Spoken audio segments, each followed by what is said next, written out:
Hello friends, welcome back to my channel. आज हम modern history के पार्ट 25 में मराठा साम्राज्य की शुरुआत करते हैं। इसके पहले हमने मैसूर विजय देखा था, किस प्रकार अंग्रेज़ों ने मैसूर पर विजय प्राप्त की। उसके पहले हमने बंगाल विजय देखा था। तो अब आगे हम देखते हैं मराठा साम्राज्य, किस प्रकार अंग्रेज़ मराठा पर अधिकार करते हैं। तो आज ये मराठा साम्राज्य का देखा जाए तो हमारा पहला पार्ट है कि मराठा साम्राज्य का उदय कैसे हुआ था, क्या क्या स्थितियाँ थीं और अंग्रेज़ किस प्रकार इनसे प्रभावित होते हैं, लड़ाइयाँ होती हैं। तो देखते हैं आगे क्या होता है। मराठा साम्राज्य, महाराष्ट्र की जो अनुकूल भौगोलिक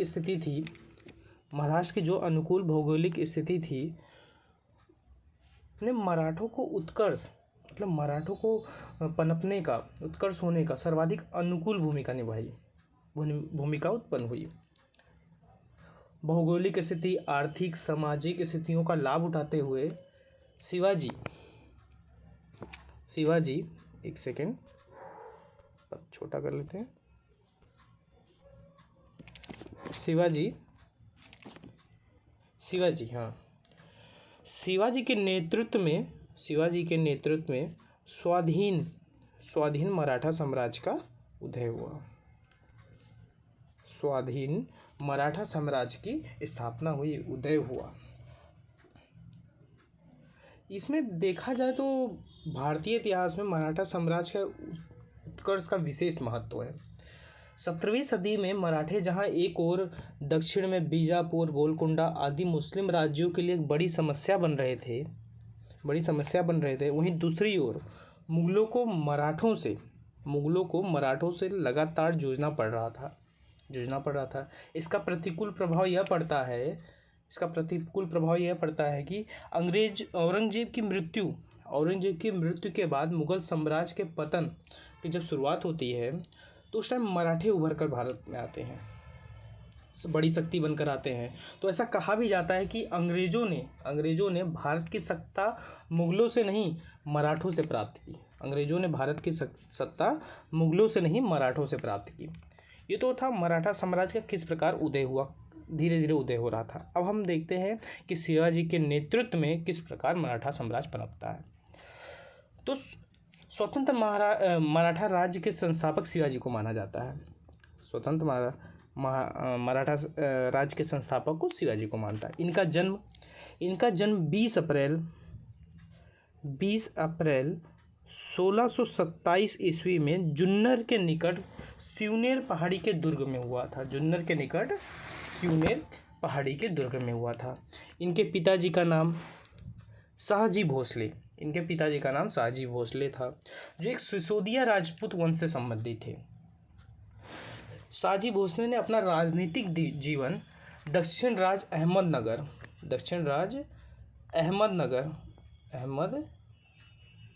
अहमदनगर के योग्य वजीर मलिक अंबर के अधीन प्रारंभ किया था। आजम खां के सहायता से शाहजी भोसले को मुगल सेवा में जाने का अवसर प्राप्त हुआ।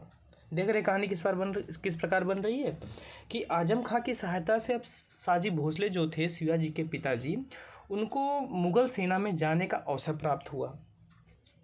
फिर 1630 में क्या होता है, शाहजहां द्वारा शाहजी भोसले को 6000 जात तथा 5000 सवार का मनसब दिया जाता है शाहजी भोसले को। अब क्या होता है कि कुछ दिनों बाद जब मलिक अंबर की मृत्यु हो जाती है तो उसका पुत्र फतह खां अहमदनगर का वजीर बनता है। फिर 1633 में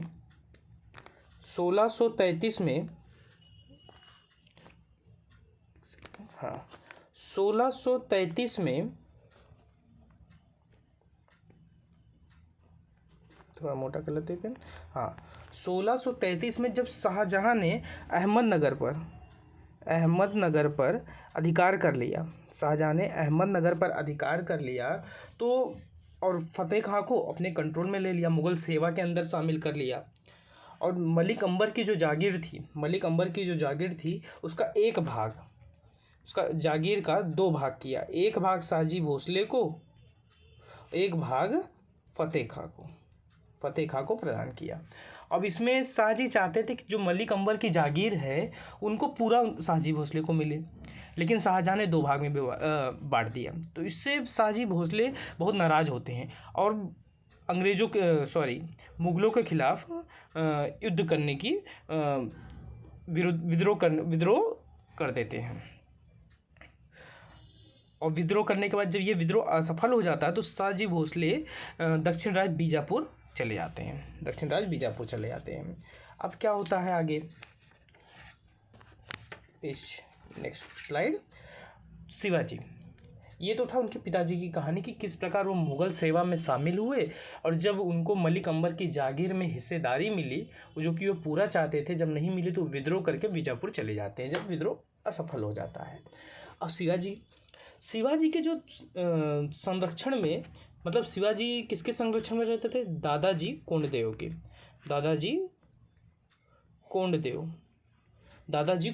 के संरक्षण में शिवाजी रहते थे और उन सैन्य शिक्षा इन्हीं से प्राप्त करते थे। किस प्रकार लड़ाई की जाएगी, युद्ध किया जाएगा, सारी सैन्य शिक्षा दादाजी कोंडदेव के द्वारा प्राप्त करते थे।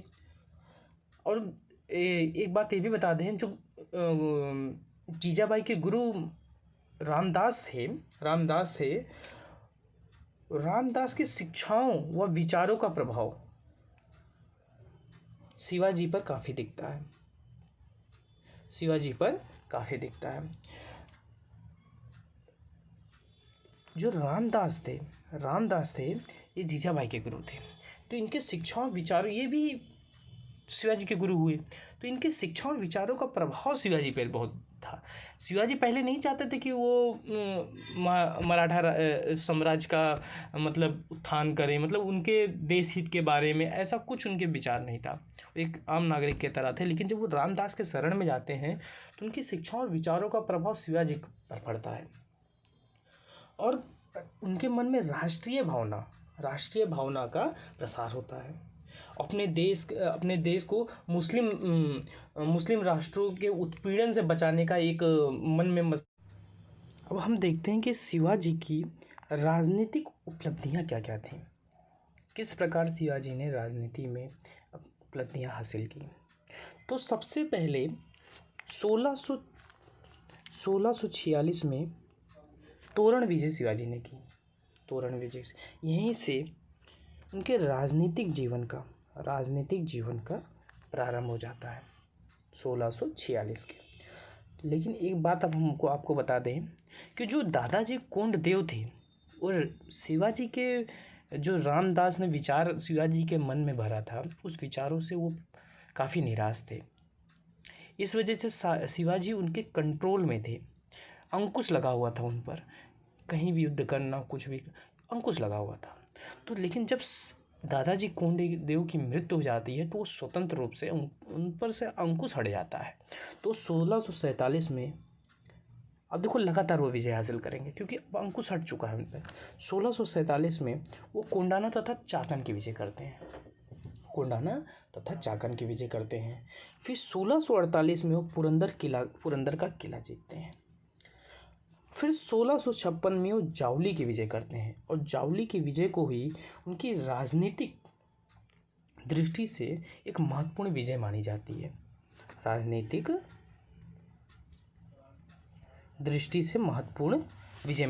है। ऐसा क्यों कहा जाता है? इसके पीछे भी एक कारण है। जो जावली का राजा था चंद्रराव मोरे, वो शिवाजी के विरुद्ध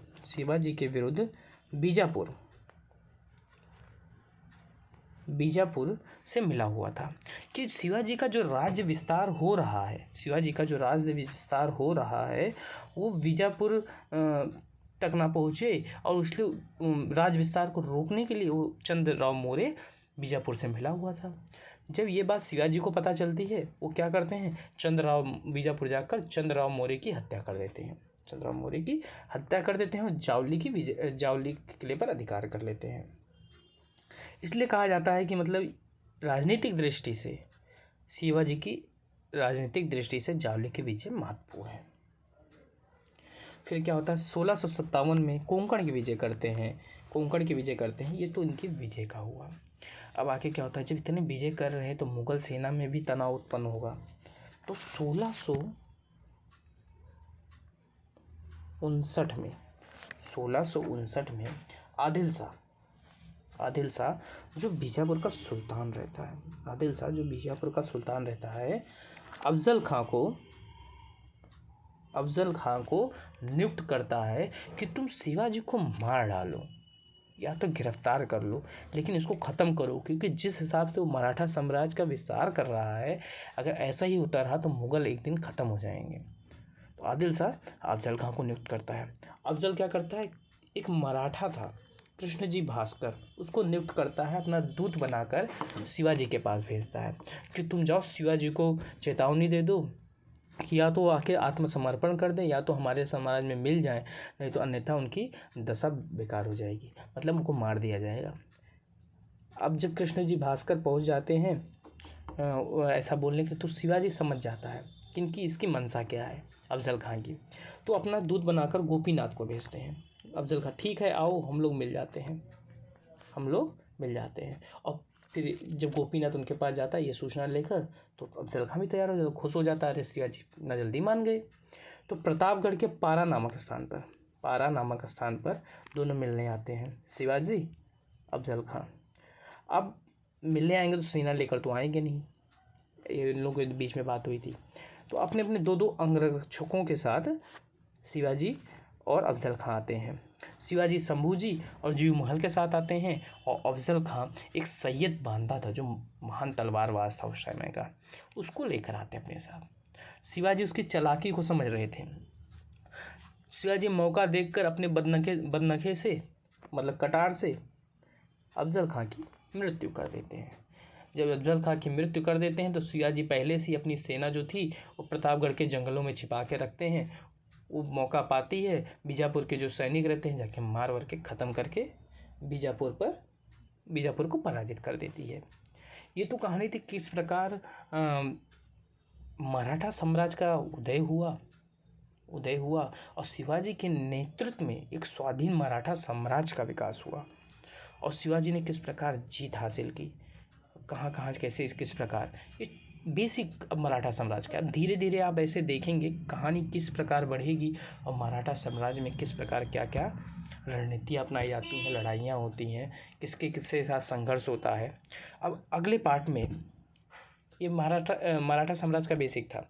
अब अगले पार्ट में हम देखेंगे पार्ट 26 में मुगल मराठा संघर्ष। तब तक के लिए जय हिंद, नमस्कार। और हाँ, वीडियो अच्छा लग रहा है तो शेयर थोड़ा कर दीजिए और सब्सक्राइब कर दीजिएगा। तब तक के लिए जय हिंद।